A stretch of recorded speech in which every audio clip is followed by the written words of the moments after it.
Le Seigneur soit avec vous. Lecture de l'Évangile de Jésus-Christ selon saint Jean. Le premier jour de la semaine, Marie-Madeleine courut trouver Simon-Pierre et l'autre disciple, celui que Jésus aimait.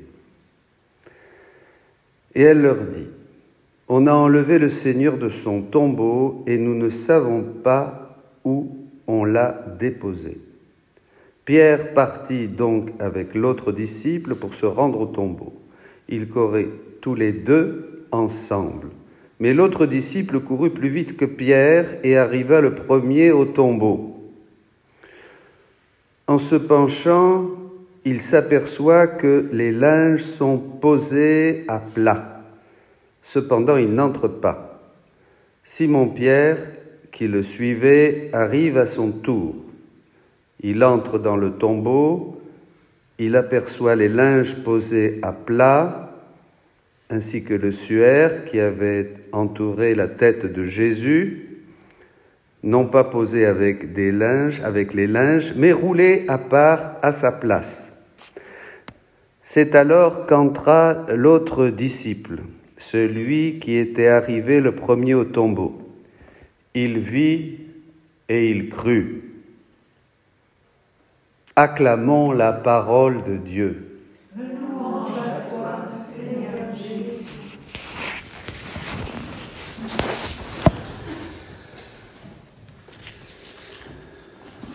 Nous fêtons Saint Jean, donc.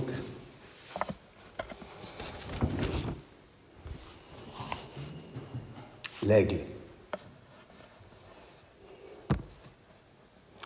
représenté par l'aigle dans les quatre représentations symboliques des quatre évangélistes. Quand on touche à Jean, on entre dans quelque chose qui nous dépasse complètement. Les affirmations qu'il fait, qui nous transmet les choses qu'il a laissées par écrit, sa perception du mystère de Dieu, du mystère de l'incarnation, des choses à venir, nous dépasse complètement. On doit dire que pour moi, personnellement, pendant des années, Jean c'est merveilleux, c'est comme si on vous donne une boîte, quelque chose qui contient des merveilles, des trésors. Voilà, vous savez que c'est ça. On regarde le paquet, on est émerveillé, on sait un peu, on nous a dit tout ce qu'il y a à l'intérieur, mais en fait, on ne voit rien et on ne profite encore de rien, ou très peu. Bon, des choses, oui, bien sûr. Manger la chair du Fils de l'homme, la chair et boire le sang de Jésus nous donne la vie. Il y a plein de choses qui nous nourrissent et qui ont nourri l'Église pendant 2000 ans. Mais quand même, il faut dire que 80%, si on peut dire, et de Jean nous est encore caché et était en fait pour les derniers temps, comme le rôle de la Vierge Marie d'ailleurs. Le grand rôle de la Vierge Marie qui resplendit dans l'Apocalypse, bien sûr, la femme, nous voyons bien que ça fait partie, plus l'Église va avancer dans le temps et s'approcher de la fin, plus le rôle de Marie sera dévoilé à tous ses enfants et le rôle de Jean aussi. Le rôle de Jean, puisqu'il a été non seulement très intime du Christ, donc ça veut dire beaucoup de choses, ça veut tout dire et ça nous dit rien, parce qu'on ne sait pas de... Voilà, donc très intime du Christ, mais ensuite il a pris Marie chez lui, enfin il l'a fait sienne, dit le texte dans Saint Jean, il a pris Marie chez lui, il l'a fait sienne, c'est-à-dire il a eu une communion avec Marie, pas seulement à Éphèse dans la même maison, mais extraordinaire, et il faut bien croire évidemment que la Vierge Marie lui a dit des choses qui n'étaient réservées qu'à lui et à un certain nombre de disciples élus et choisis, probablement à la fin des temps. parce que nous deviendrons tous ses fils bien-aimés. Nous le sommes déjà, bien sûr, de Marie. Mais voilà, alors Jean est quelque chose qui nous dépasse. Si Paul a été élevé au 3e ciel, Jean a été élevé au je ne sais pas combienième, ça c'est sûr, hein, voyez. Et ça reste donc un mystère. Alors, je partagerai juste quelques points des évangiles, quelques affirmations de Jean qui ont été des choses qui longtemps m'ont tenu interrogatif, frustré même. Ben oui, c'est bien, mais voilà, comme si quelque chose encore devait sortir. Quelque chose. Et c'est normal parce que Jean est celui qui va nous montrer à travers ses écrits que la révélation de Dieu est progressive.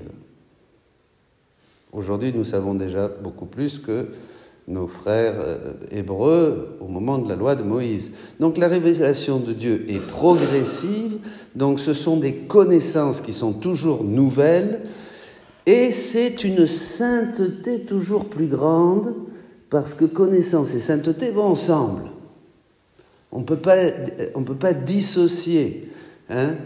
C'est pas la connaissance rationnelle, intellectuelle, mais c'est la connaissance intime du Christ dont Jean bénéficiait, permet, bien sûr, à une sainteté toujours plus grande. On voit déjà chez les saints. Regardez par exemple les lumières qu'a sur l'Évangile Thérèse de l'Enfant Jésus. C'est extraordinaire. Et sur la vie, Sainte Gertrude, et tant d'autres, Saint Thomas, vous voyez, Saint Jean de la Croix, je ne sais pas moi, il y a eu des hommes et des femmes qui, au long des siècles, ont eu des lumières sur le mystère du Christ et sur le mystère de l'Église et sur les sacrements, et quelque chose d'extraordinaire. Mais c'était toujours lié à leur sainteté, voyez. Alors, quelques affirmations de Jean. Eh bien, justement, la première, la vie éternelle, c'est qu'ils te connaissent. Cette vie éternelle qui était auprès du Père et qui s'est manifestée, dont on parle dans la première lecture, ce que nous y avons vu, ce que nous avons touché. Vous imaginez, touché, l'affirmation touché du verbe de vie, cette vie éternelle qui était auprès du Père et qui s'est manifestée, c'est te connaître. Donc la vie éternelle, c'est la connaissance. C'est la connaissance intime, amoureuse, que va infuser le Saint-Esprit en nous et qui va nous rapter, si on peut dire. Jésus dit dans Louisa qu'il nous donne des connaissances qui nous lient, qui nous enchantent, qui nous attachent et qui nous élèvent. C'est extraordinaire. Donc la vie éternelle, en fait, qui est déjà, qu'est-ce que c'est ? C'est la vie du ciel.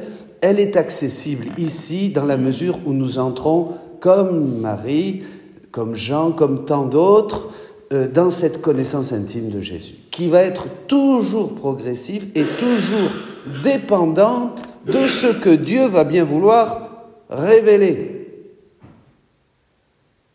Voyez ? C'est toujours en fonction de ce que Dieu va révéler au fil des âges. C'est là on voit par exemple les saints des derniers temps là, qui marquent notre histoire. Je pense à Maximilien Kolbe. Je pense aussi à Élisabeth de la Trinité, sur le mystère de la Trinité, c'est admirable. On a parlé d'une humanité de surcroît. Je pense à la bienheureuse Dina Bélanger, substitut divin. Ça, c'est extraordinaire ce qu'a vécu cette petite sainte canadienne. Je pense à cette Mexicaine, Conchita Cabrera, la bienheureuse, quand Jésus lui dit « Qui te touche, touche le Verbe », elle a vécu l'incarnation mystique. C'est une grâce unique qu'a seulement eue la bienheureuse Conchita Cabrera. Jésus dira « Qui te touche, touche le Verbe », c'est-à-dire qu'elle était complètement identifiée. Vous voyez, c'est l'incarnation mystique. Et puis tant d'autres qui ont vécu, parce que nous arrivons à un sommet de sainteté, où, comme dit le catéchisme, des hommes et des femmes revivent les états et les mystères de Jésus d'une manière plénière. Et ces mystères et ces états sont vraiment consumés en eux, comme dit le même catéchisme. Bon, donc vous voyez, la vie éternelle. Après, un autre point Je passe en revue comme ça pour un petit peu alimenter. Alors toutes ces révélations progressives, évidemment, culminent dans le don de la divine volonté, où là, le livre est ouvert. Et c'est là où nous trouvons, enfin on comprend. Il faut le dire, pardon, mais il faut le dire, c'est là qu'on comprend tout. Enfin, qu'on comprend tout ce que Saint Jean nous disait et qu'on ne comprenait pas. Vous ferez les œuvres que je fais et vous en ferez de plus grandes encore. Alors là, Niet, c'est quelque chose, quand je le lisais, je fermais le livre, moi. Ça m'énervait. Parce que, alors là, je me suis cassé la tête à chercher comment on pouvait faire les œuvres du Christ. J'ai dit, voilà, l'Église va être plus missionnaire. Alors à un moment, on rassemblait les foules, on imposait les mains aux malades, et puis il y en avait un ou deux par là qui guérissaient ou qui disaient qu'ils se sentaient mieux. Après, bon, il y en a qui retombaient malades, et puis il y en avait qui guérissaient, c'est vrai. Mais alors bon, enfin bref, vous connaissez ça. Alors, et puis on s'imaginait, voilà, on va voir des grands apôtres, des super machins, des super pères trucs, des super pères machins, des super pères trucs, et puis ils vont de nouveau évangéliser le monde, ça va être extraordinaire. Mais c'est pas ça que dit le catéchisme. Le catéchisme dit que l'Église ne triomphera pas de manière politique et d'une manière charismatique, on peut dire aussi, par des bonhommes comme ça qui feront des miracles. C'est pas du tout ça. Elle dit au contraire qu'elle va passer par la croix et le calvaire et la pauvreté. Donc, c'était pas ça. Alors, qu'est-ce que c'est? Qu'on allait se retrousser les manches à la mode après 68, là, 68 tarde, hein, et puis qu'on allait faire des œuvres apostoliques partout, et qu'on allait vraiment aller dans la rue pour aider les SDF, et puis ceci, et puis cela, et faire des camps, machin, et des centres, et tout ça, et des hôpitaux. Bon, on l'a fait. On ne peut pas dire que c'est là, comme ça, que viendra le règne du Christ. Donc, c'est pas ça non plus. Alors, qu'est-ce que c'est? C'était un casse-tête quand même, ça, hein.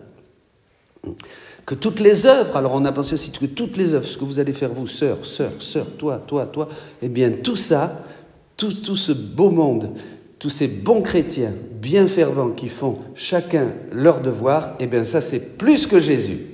Ben non, je trouve que c'est quand même court un petit peu. Surtout quand on voit les bonhommes. Hein. Bon, enfin bref. En fait, c'était pas ça. Alors ça, on l'a dans le livre du ciel.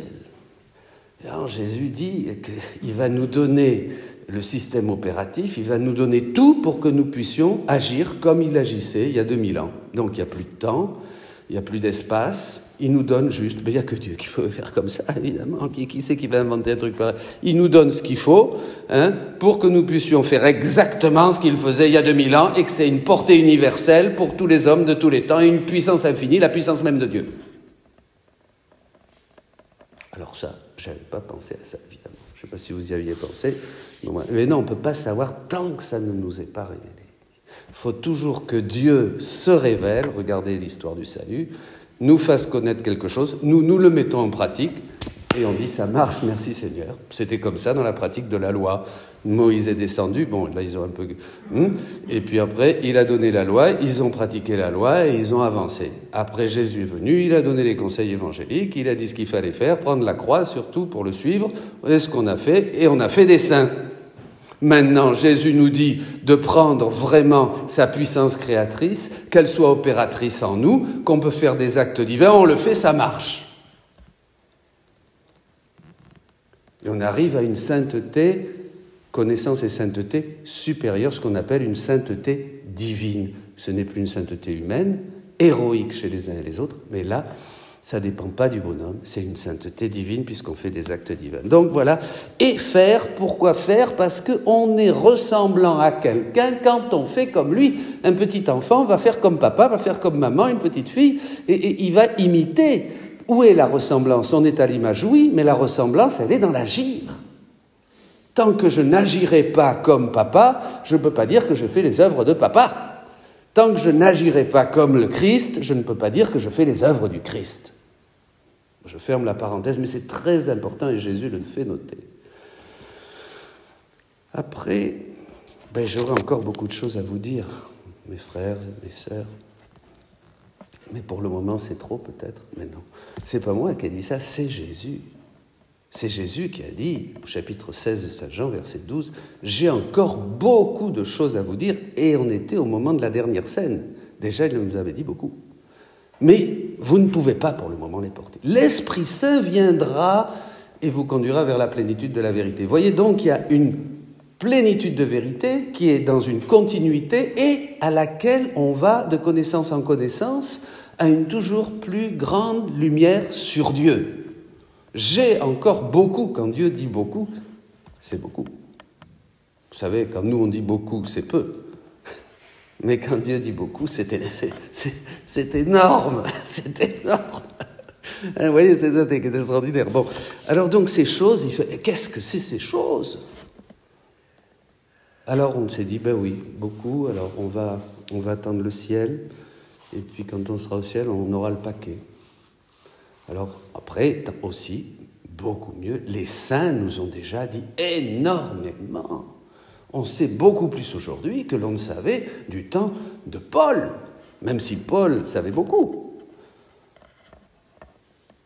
Ben oui, parce que tous ces siècles ont quand même été... Mais c'est pas fini. Vous savez, saint Thomas, à la fin de sa vie, il avait écrit la Somme théologique. Grâce à Dieu, Régimbald nous a évité le pire, mais il voulait tout brûler parce qu'il commençait à voir et il disait « Non, tout ce que j'ai écrit, c'est de la paille. » Et c'est vrai.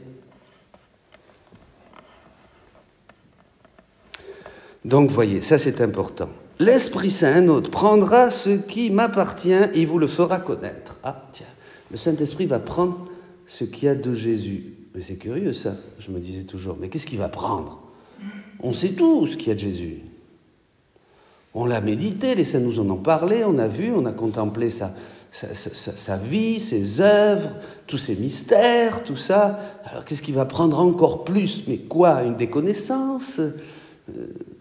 Il prendra de ce qui m'appartient et il vous le fera connaître.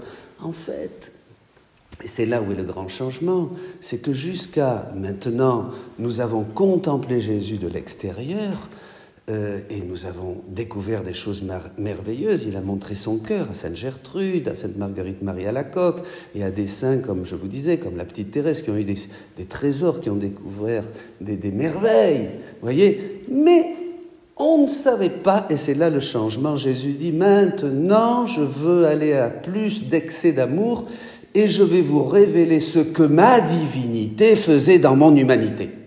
Ça, on ne savait pas. Ça, c'est à partir de Louisa. Voyez. Tout ce que la divinité faisait dans l'humanité du Christ, pas seulement, comme il le dit d'ailleurs, par petites fissures qui jusqu'à ce jour, j'ai montré à mes saints comme transparaître un peu par des fissures, des bribes de ce que portait en moi la divinité. Par bribes à mes saints, que j'aime beaucoup, il dit Jésus. Mais maintenant, non. C'est plus des fissures qui vont laisser. C'est tout.